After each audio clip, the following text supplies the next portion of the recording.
Hindi man bawal kasi marami mang kumukuha ng picture or video.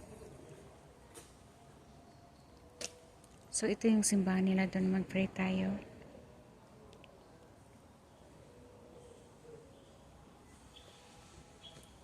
You want to go there? I also take video.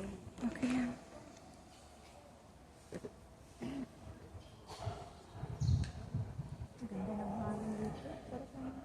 Kaya,